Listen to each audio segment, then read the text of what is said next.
Friends, तो मैं हूं आरती। संस्कृति आईएएस यूट्यूब चैनल पे आप सभी का स्वागत है। मैं हाजिर हूं एक नए विषय को लेकर के।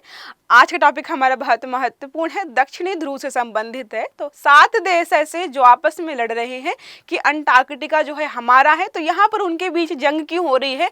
और यहाँ पर सवाल ये भी है कि क्या अंटार्कटिका किसी एक देश का या 2, 4, 5 देशों का हो सकता है, क्योंकि हमने जो है संधि एक पढ़ी है जिसमें बताया गया है कि क्या क्या वहाँ पर हो सकता है, क्या क्या नहीं हो सकता है। तो यहाँ पर हम इस आर्टिकल के माध्यम से पढ़ेंगे कि अंटार्कटिका जो है अपने आप में इतना महत्वपूर्ण क्या है, कौन कौन सी क्रियाएं हैं जो आप वहां पे कर सकते हो, किन किन पर पाबंदी लगाई गई है, कौन कौन देश हैं जो कि दावा कर रहे हैं कि इस पर जो है हमारा अधिकार है, सब यहाँ पर देखेंगे। देखिए लिखा है अंटार्कटिका का असली मालिक कौन है। कब्जे के लिए 7 देशों में जो है यहाँ पर जंग चल रही है। देखो जो जंग चल रही है ना, 7 छोटे छोटे देश आपस में लड़ रहे हैं। अमेरिका रूस शामिल नहीं हुए हैं। तो यहाँ पर प्रश्न ये भी हो रहा है कि अमेरिका रूस शामिल होंगे तो इनके दावों का क्या होगा, क्योंकि हमें पता है अमेरिका की अपनी जो शक्ति है या जो रूस की अपनी पावर है वो अपने आप में ही अलग हो जाता है। देखो पहले अगर हम बात करें चर्चा के बिंदुओं की, क्या है और चर्चा में क्यों आया है। अंटार्कटिका को लेकर दुनिया भर के 7 देशों में खींचातानी मची हुई। ये सारे देश जो है अलग अलग दावा कर रहे हैं कि ये पोर्शन हमारा है, ये पोर्शन जो है हमारा है। हालांकि हमें पता है कि अंटार्कटिका का कोई भी मालिक नहीं है। वीरान मतलब एक तरीके से जगह है, वहां पर कोई भी मनुष्य नहीं रहता है, खासकर रहने के हिसाब से। पृथ्वी का जो है सुदूर दक्षिणी महाद्वीप है। ये महंगे खनिजों की खान होने के बावजूद भी यहाँ पर खनन पर पाबंदी लगाई गई है। आप यहाँ पर खनन कार्य नहीं कर सकते हो फिलहाल। जो है कई बार ऐसा बोला जाता है कि हमें लगता है कि कोई खनन कार्य नहीं कर रहा है, लेकिन जो है चीन गुपचुप तरीके से वहां पे खनिजों का जो है खनन कर रहा है, लेकिन किसी देश को पता नहीं है, या जिनको पता भी है वो उतने शक्तिशाली नहीं है कि चीन के खिलाफ बोल पाए। फिलहाल हमें पता है कि पाबंदी लगी हुई है।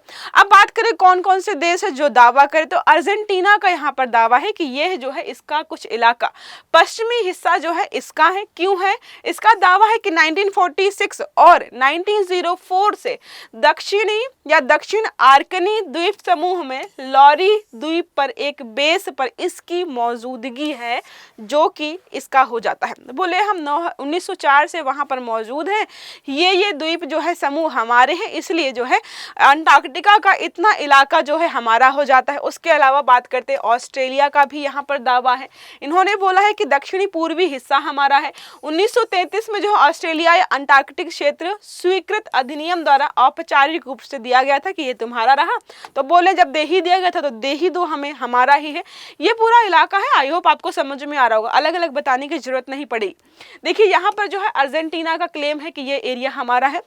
यहाँ पर जो है ये चिली का क्लेम है, यहाँ से लेकर के यहाँ तक कि ये हमारा है। और जो है उसके अलावा जो है ब्रिटिश एरिया काफ़ी बड़ा है जिस पर क्लेम करता है। नॉर्वेजियन क्लेम भी है, यहाँ पर नॉर्वे भी क्लेम करता है कि ये एरिया हमारा है। उसके अलावा जो है यहाँ पर और भी देश हैं। ऑस्ट्रेलिया का हमने देख लिया है, फ्रांस भी बोलता है, और जो है ऑस्ट्रेलियन यहाँ पर है 2 जगह, न्यूजीलैंड भी यहाँ पर शामिल है। ठीक है, तो अलग अलग देशों का अलग अलग जगहों पर दावा है।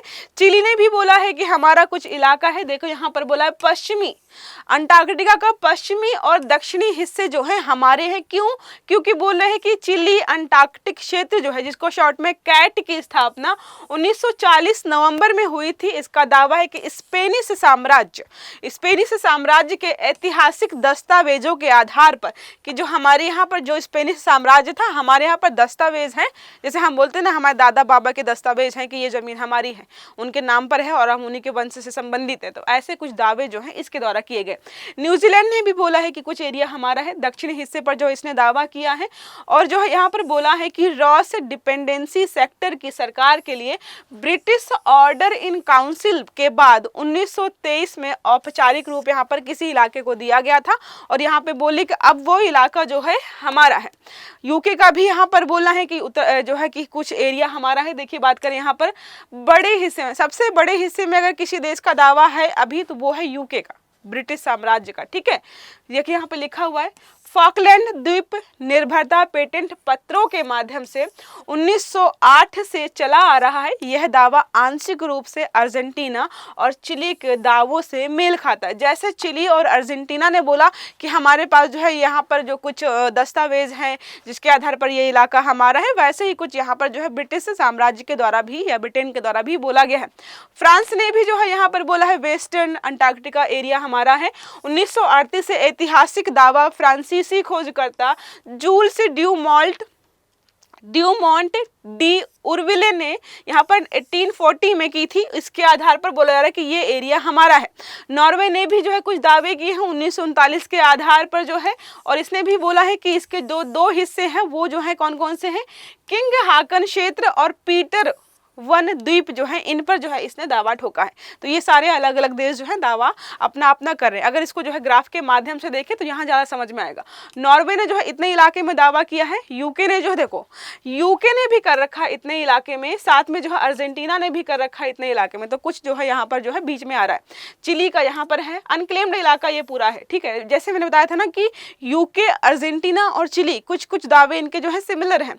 न्यूजीलैंड का जो है ये है, फ्रांस ने जो है यहाँ पर किया है, ऑस्ट्रेलिया ने यहाँ पर, और जो है नॉर्वे ने यहाँ पर कर रखा है। ये सारे दावे अलग अलग देश जो है आपस में लड़े मिटे जा रहे हैं कि ये हमारा इलाका है। अब बात करें यहाँ पर इनकी रूस और अमेरिका के बारे में, तो अभी तक इन्होंने कुछ बोला नहीं है। फिलहाल हमें पता है रात दिन वहाँ पर रिसर्च करने के लिए बहुत सारे स्टेशन जो है रूस ने भी बना रखे हैं, और जो है संयुक्त राज्य अमेरिका के भी बने हुए हैं। देखिए यहाँ पे लिखा होगा, मॉस्को जो है दक्षिणी ध्रुव पर 10 अनुसंधान केंद्र संचालित करता है।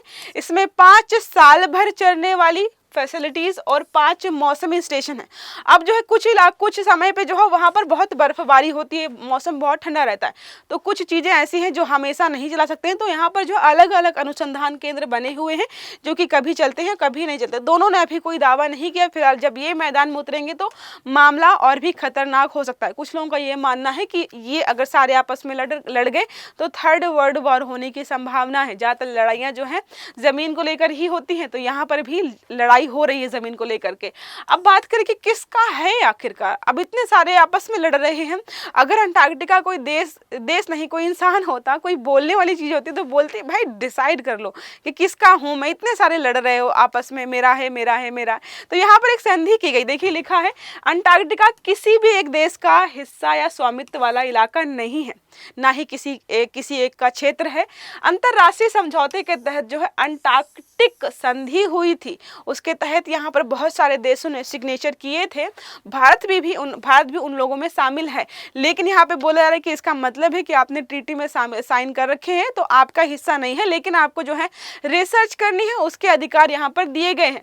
अंटार्कटिक संधि अंटार्कटिका को शांति और विज्ञान के लिए संरक्षित करने के लिए बनाई गई थी कि कल को अलग अलग देश आकर के मशीन लेकर के यहाँ पर खुदाई करना ना शुरू कर दें। पूरे पृथ्वी का तो वैसे भी नक्शा खराब कर रखा है इन्होंने, पर्यावरणीय प्रभाव हमें दिखाई दे रहे हैं। एटलीस्ट कुछ ऐसा इलाका तो हो जहां पर इन मनुष्यों की पहुंच ना हो, तो इसको संरक्षित रखने के लिए संधि की गई थी। देखिए लिखा है यहाँ पर, यह जो है ये संधि जो है कहां से कहां लागू होती है, तो दक्षिणी अक्षांश जो हमारा है 60 डिग्री वाला, उसके नीचे का पूरा इलाका जो भी है वहां पर ये पूरे एरिया में लागू होती है कि आप जो है यहाँ पर कुछ भी नहीं करेंगे। कब? 1 दिसंबर 1959 को यहाँ पर जो है चीजें सामने आई, हस्ताक्षर हुए, और फाइनल जो है 1961 में जो है ये लागू हो गई थी। देखिए यहाँ पे लिखा है क्या क्या यहाँ पे कर सकते हैं, ये मैं आपको बता दूंगी। वही सारा लिखा है कि रिसर्च कर सकते हैं और जो है ये कर सकते हैं, वो नहीं कर सकते हैं। सारी जो है लिस्ट हम जो है लास्ट में देखें। देखिए क्या लिखा है यहाँ पर, कोई भी सैन्य गतिविधि नहीं होगी यहाँ पर, केवल और केवल वैज्ञानिक अनुसंधान आप करना चाहते हो वहाँ पर जो है रिसर्च सेंटर बनाइए, मस्त जो है वहाँ पर रिसर्च करिए। प्राकृतिक संसाधन जो भी है उनका व्यावसायिक उपयोग नहीं करेंगे, वहाँ से ले लेकर के अपने देश में जो है व्यापार कर रहे हैं। अंटार्कटिका एक अंतरराष्ट्रीय क्षेत्र है जिसे कई देशों के वैज्ञानिक जो है सहयोग से चलाते हैं। अब देखो यहाँ पर एक चीज, मोस्ट इंपॉर्टेंट चीज ये है कि अगर आपका कोई रिसर्च सेंटर है, किसी देश को जो है डाउट हो रहा है कि ये रिसर्च सेंटर ठीक से काम नहीं कर रहा, कुछ गड़बड़ है, तो दूसरे देशों के वैज्ञानिक या दूसरा देश जाकर के उसकी छानबीन या तरीके से तलाशी भी ले सकता है ताकि कोई व्यक्ति गड़बड़ ना करे यहाँ पर। अब बात करो यहाँ पर कि जिन्होंने साइन किए थे, तो अमेरिका, रूस जब पहले सोवियत संघ था, यूके जो है, Britain, Australia, New Zealand, Argentina, Chile, France, Norway, Japan. Bharat ने 1983 में जो है यहाँ पर संधि का सदस्य बना है। दक्षिण कोरिया, तो काफी हद तक देश वही है जो लड़ रहे हैं, कुछ 2-4 देशों को छोड़ दिया जाए तो टोटल 12 यहाँ पर है, 7 तो लड़ रहे हैं, ठीक है। अब यहाँ पर जो है अन्य समझौते कौन कौन से हुए हैं, तो वहाँ का पर्यावरण हम बचा पाएँ, चीज़ों को बचा पाएँ, इसके लिए समय समय पर जो है बहुत सारी सिफारिशें, बहुत सारे समझौते हुए हैं। लगभग 200 से ज़्यादा सिफारिशें हैं ताकि उस इलाके को हम जो है संरक्षित रख पाएँ। पहला देखो, अंटार्कटिक जीव जंतुओं और वनस्पतियों के संरक्षण के लिए संधि हुई थी, 1964 में आई और लागू हुई 1982 में, 20 साल लग गए इसको लागू होने। सील के संरक्षण के लिए भी यहाँ पर जो है नियम कानून लाए गए थे 1972 में। अंटार्कटिक समुद्री जीवन संसाधन संरक्षण के लिए जो है कन्वेंशन हुआ 1982 में, ठीक है। तो ये सारे समय समय पर लागू हुए हैं। मोस्ट इंपॉर्टेंट जो है अंटार्कटिक खनिज संसाधन गतिविधियों के विनियमन पर अभी समय हुआ 1988 में, और जो है इसी समय जो है हस्ताक्षर करके इसको लागू भी कर दिया।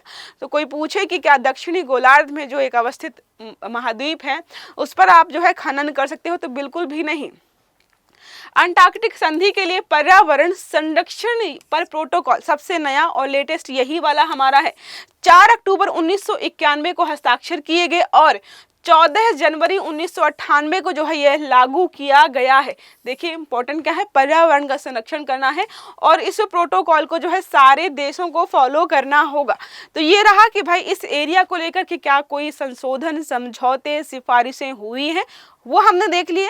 अब यहाँ पर जो है इसकी भौगोलिक अवस्थिति क्या है, इसकी इंपॉर्टेंस क्या क्या है, भारत के कौन कौन से रिसर्च सेंटर यहाँ पर है, ये देख लेते हैं एक बार। तो क्या है, पूरी तरह दक्षिणी गोलार्ध में है। दक्षिणी ध्रुव का जो केंद्र है यहीं पर आपको देखने को मिलेगा। अगर बात करें यहाँ पर आकार की दृष्टि से, तो यहाँ पर सबसे बड़ा 5वें नंबर का महाद्वीप की लिस्ट में ये आता है। एकमात्र ऐसा महाद्वीप है जो पूरा मतलब ज्यादातर जो है टाइम जो है बर्फ से ढका रहता है, इसलिए इसको जो है श्वेत महाद्वीप के भी नाम से जानते हैं। अब बात करें यहाँ पर जो है 98% या 98% जो इसका हिस्सा है वो बर्फ से ढका है, तो 2% जो हिस्सा है जो बर्फ से नहीं ढका है वो भी देखेंगे। सबसे ठंडा और वीरान है, कोई मानव यहाँ पर नहीं रहता है, सिर्फ और वैज्ञानिक रहते हैं। मुख्य भूमि की खोज जो है 1821 में हुई थी। अगर बोले कि किसको श्रेय जाता है तो अमेरिकी कैप्टन थे यहाँ पर जो है जॉन डेविस ने जो है इसकी खोज की थी। विज्ञान को समर्पित है, पूरे जो है रिसर्च वगैरह जो है यहाँ पर होते हैं अलग अलग देशों के। हमारे कौन कौन से रिसर्च सेंटर हैं, गंगोत्री है, मैत्री है और भारती। गंगोत्री, मैत्री और भारती जो है हमारे रिसर्च सेंटर्स हैं जो कि यहाँ पर बनाए गए हैं। क्वीन मॉड पर्वत श्रेणी जो है इस इलाके को जो है लगभग 2 बराबर भागों में बांटती है। इरेबस जो है एकमात्र जो है एक तरीके से सक्रिय ज्वालामुखी की श्रेणी में आता है। यहाँ पर है पाल्मर प्रायद्वीप, एकमात्र ऐसा भूभाग है जो 2% सुना था ना, 98% तो बर्फ से ढका हुआ है, 2% जो बर्फ से नहीं ढका हुआ है वो यही है, ठीक है। विश्व में सबसे कम तापमान -95 डिग्री सेल्सियस जो है यहाँ पर देखने को मिलता है। महाद्वीप में जो है विश्व के 70% मीठे पानी के स्रोत यहीं पर है क्योंकि बर्फ के रूप में यहाँ पर जमा है। मोस्ट इंपोर्टेंट जो है क्रिल, एक बहुत छोटी प्रोटीन युक्त मछली है जो कि यहाँ पर है एक विशेष स्थान पर ही मिलती है। आपको ये बताना है कि क्रिल मछली का जो है आप शिकार करके जो है इसको खाद्य सामग्री या एक तरीके से खान पान में इंक्लूड कर सकते हो या नहीं कर सकते हो, या इसको लेकर के कोई दिशा निर्देश जारी किए गए हैं। एक समय जो है बीमारी का कारण बनी हुई थी। प्रमुख पक्षियों की बात करें तो पेंगुइन है, अल्बाट्रेस है, पेट्रेल है, सील वगैरह भी यहाँ पे आपको देखने को मिलेंगे जिनके संरक्षण की बात हमने जो है स्टार्टिंग में की थी। तो ये रहा छोटा सा आर्टिकल जिसमें हमने पढ़ा कि अंटार्कटिका पर जो है 7 देश आपस में दावा कर रहे हैं कि ये मेरा है, ये मेरा। क्यों? क्योंकि सबको पता है खनिज जो है बहुत बड़ी मात्रा में वहाँ पर है। अगर दावा ठोकेंगे, साबित हो जाता है तो खनिजों का संसाधन एक तरीके से उत्खनन कर पाएंगे और उससे जो है बहुत सारे बेनिफिट्स होंगे देशों को। भले ही वो पर्यावरण की दृष्टि से नुकसानदायक हो, बिल्कुल खत्म हो जाए वो जगह भी जैसे बाकी हमने कर रखे, लेकिन लोग जो है सिर्फ और सिर्फ आर्थिक बेनिफिट, यहाँ पर आर्थिक फायदा उठाना चाहते हैं। आई होप ये आर्टिकल आपको समझ में आया होगा। बहुत छोटा आर्टिकल था लेकिन डिटेल्स या पॉइंट्स बहुत सारे थे जो हमने सारे यहाँ पर देख लिए। आई होप ये आर्टिकल आपको पसंद आया होगा। क्लास अच्छी लगी है तो लाइक जरूर करिएगा, चैनल को सब्सक्राइब करना मत भूलिएगा, बेल आइकन दबाइएगा ताकि जितने भी हमारे आर्टिकल्स हैं वो आपको समय पर मिलते रहें। अच्छे से पढ़िएगा। Have a good day. Thank you.